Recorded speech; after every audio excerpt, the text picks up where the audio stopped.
I will do all over the same because it's not a logic project, and regarding budget, regarding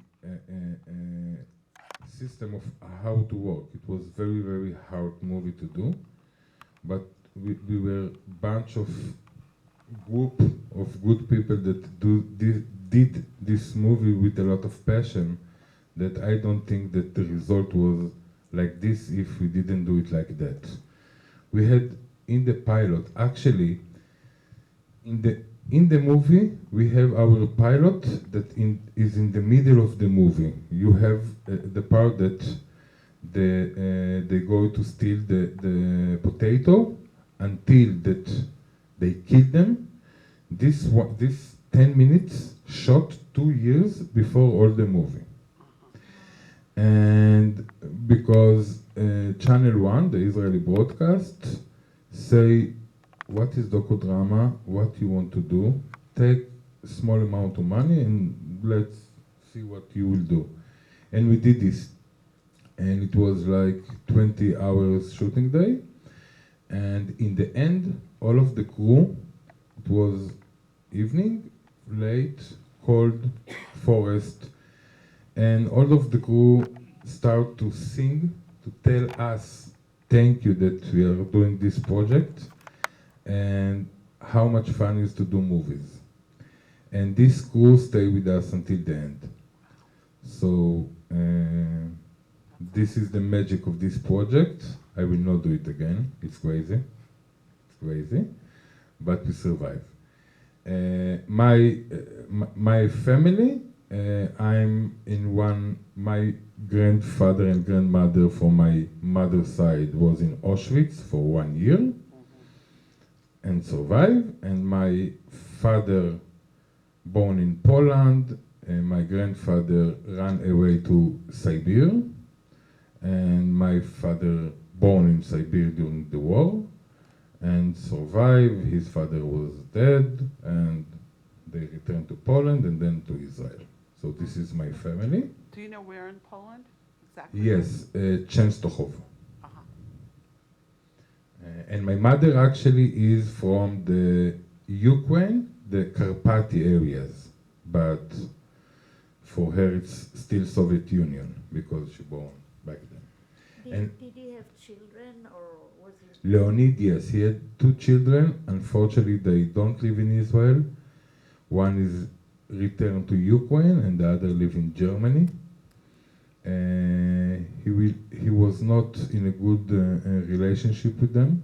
So, in the last 7, 8 years, his most important thing was his helper. She was his family. She admired him because she know about his story, and Ola was for him the whole family. The brigade, what are you going to do about the... So the museum is opened in 1 month, and it's going to show the stories about Jewish from Soviet Union, US, England, all of the Jews that fought the war. And I doing now another 2 projects about the Holocaust.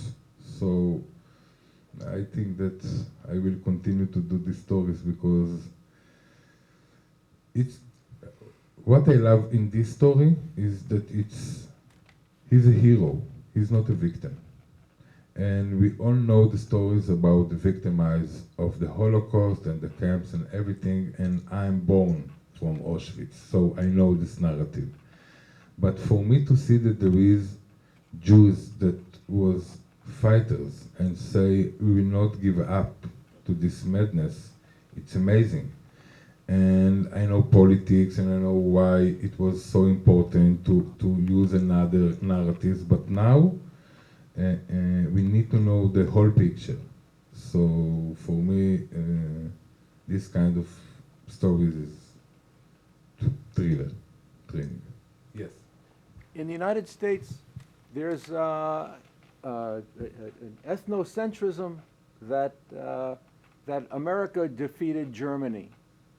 And of course, they say, well, who opened the concentration camps? Well, the Russian army got there first. What about in Israel? What's the perception of the Russians and the American role in defeating the Germans? So one of the first conversation with Roma that I had is, in some point, I said to him, yes, the World War II started in September 39. And he said to me, no, in 41, the big war. And I said to him, no, September 39, this is what the story is telling. And then I understand that these two narratives, we start in Israel in the American narrative, and I think that now more and more we understand that there is two narratives. For example, the camps is really the Russian came there before. This is like what history tells us.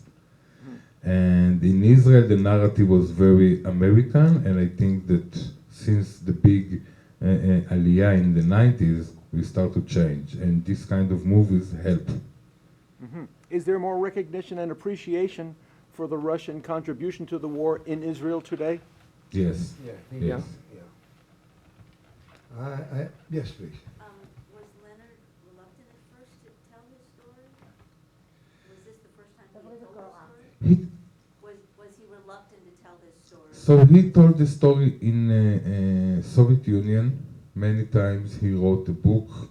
There read another books about him. But when he got to Israel, he was old. And in the beginning, in the 9th of May, their march, the Israeli told that it's like funny people, funny old people from Russia with medals. This is what we know about them. And when we start to do this movie, he didn't believe that this movie going to happen, because he say, who want to see some old Russian guy? And because we shot in steps, so we do the battle scene, and we came and show him. And he argued with us because it's not this kind of weapon, so all the details, and then he had telephone, and he answered, and it was one of his friends from USSR, and he told him, listen, there is nice guys here, it's going to be a movie. I will not be alive when it's finished, but I think that finally somebody going to do this because they are good guys. We thought to bring it to this movie, but then we said that it can't be. So, yes, please. So you met the people from the other partisans? That you say there were 1.5 million Jewish partisans? Yes. So that's a number I never knew, because I thought it was much less, and it was mostly the Gentiles that. So I will welcome you to come to Israel from June or July. Don't count me because there is very hard deadline. But it's going to open this museum. It's located in Latrun, in Yad Lashirion, and you can understand the whole story. I just want to ask one follow-up. So you met these people, you started talking to Yes, them. yes. So let me ask you a question. Mm-hmm.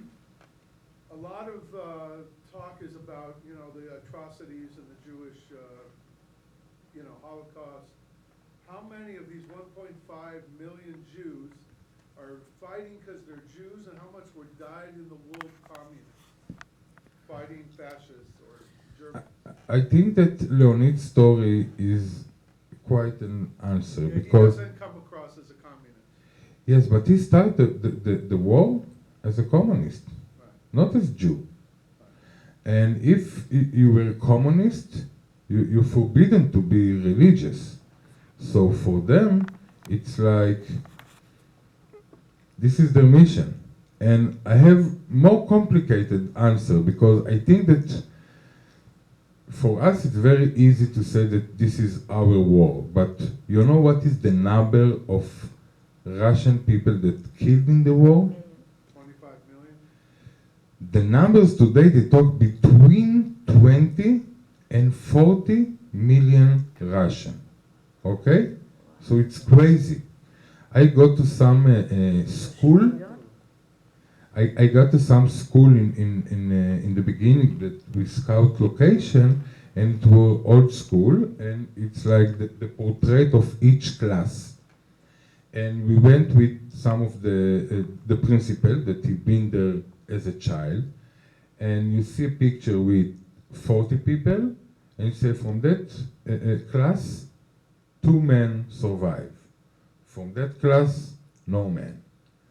And so the numbers are crazy. And I think what I learned from Leonid and this movie, that when you see these awful things, it doesn't matter if you're Jew or you're not Jew, because it's against humanity. And they fought against this kind of things. And I think that if I did that, I've been there, I think what I learned from this project that it does, and I'm Jew, but I think that life and to be human is very important. You said 30 million Russia, 30? Yes. Between 20 More, and, it's more. yeah, 40. It's more. And what caused Leonard to move to Israel in 1993? What caused him to move to Israel?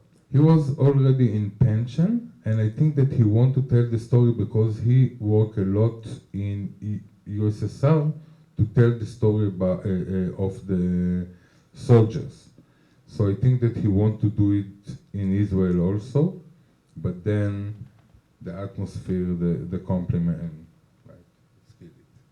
How can people in the English-speaking world, well, anyway, it's subtitled in English, maybe you have subtitles in other languages. Where can people see the movie now? So, Because it was started on television only in Israel. yes.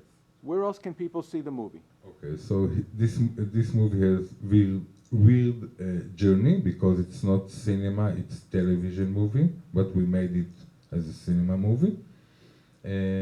We sold it to Japan, South Korea, Taiwan, Australia, Germany, England, and now we're going to have a very big deal in US. They're going to dub it to do English.